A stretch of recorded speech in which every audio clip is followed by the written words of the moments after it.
Hi, Lauren Brownstein here. I want to share some quick thoughts with you about a consultation that I recently did with a client in partnership with another consultant. We planned and carried out a half-day workshop for a nonprofit, smaller nonprofit, kind of to help them do some fundraising planning. And we set a whole agenda. We had our educational objectives for the workshop listed out ahead of time and shared with the participants ahead of time. And we had staff and board members in the room. And it lasted about half a day.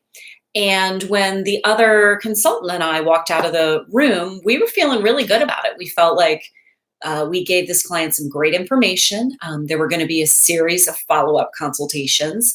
We met our stated educational objectives. We were feeling good.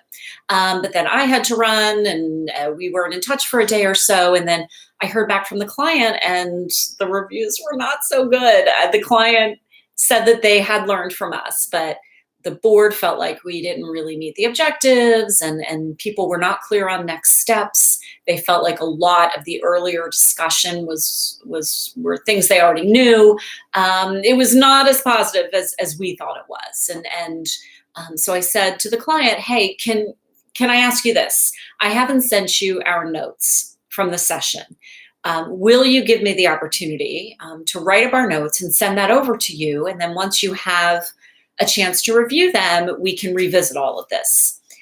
So that's what we did. I contacted the other consultant. We talked about it. We sent over very detailed notes that included all the recommendations we'd made and kind of connected all of our talking points from our time together back to the objectives and spelled out the next steps, et cetera. And then once they received those notes, things were much better. The reviews were more positive. Things were more clear to the client.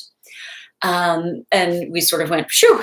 So look, we walked out of the room knowing, the other consultant and I, knowing that we'd given them some really good information. And then we were left scratching our heads a little bit as to what happened, what was lost in translation. And what we came to realize is we were throwing a lot of information at them quickly. And I think some of this was just overwhelm. Some of it was things, we could have made more clear when we were sitting together. We could have been taking some notes on a whiteboard or a flip chart, but we really wanted to stick to the set amount of time that we had, and we were running short on time, so maybe we were overly ambitious. But the key point I want to make that I think translates to a lot of nonprofit practices, we realized that it was very clear to me and to my fellow consultant when we left the room, because this is our language. Talking about fundraising is what we do all the time, and our brain clicked very quickly to all of the different suggestions we were making and the things that we were talking about. But this isn't the primary language of this nonprofit. I mean, they do plenty of fundraising, but this is not what they're set up to do. They're set up to carry out their own mission. And we needed to remember that they were not speaking our language as fluently as we were speaking our language. They were not speaking the language of fundraising in the same way that my fellow consultant and I do. We talk about this every day, all day, with lots of clients. And I see this happening with a lot of nonprofits I work with, that they have to remind themselves, whether it's when they're writing a donor letter, they're writing a grant proposal, they're talking to a potential donor, they're describing things on their website or their social media. Not everyone is going to speak the language of your nonprofit as fluently as you do. So whether you're an organization that deals with, hunger and homelessness or housing policy or food systems, just to take one, cluster of activity, not everyone else is going to understand the issues that you're talking about if you're using a lot of insider language.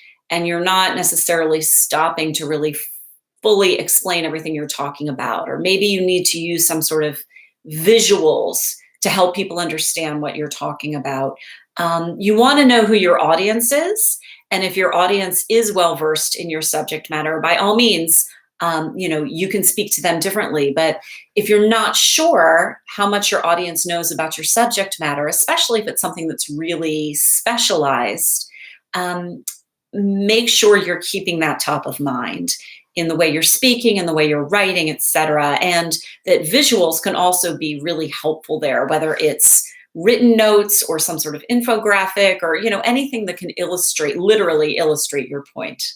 Just remember that not everyone who you're communicating with speaks your organization's language as fluently as you do. So tailor your communications to make sure that everyone can really get the message and understand the issues.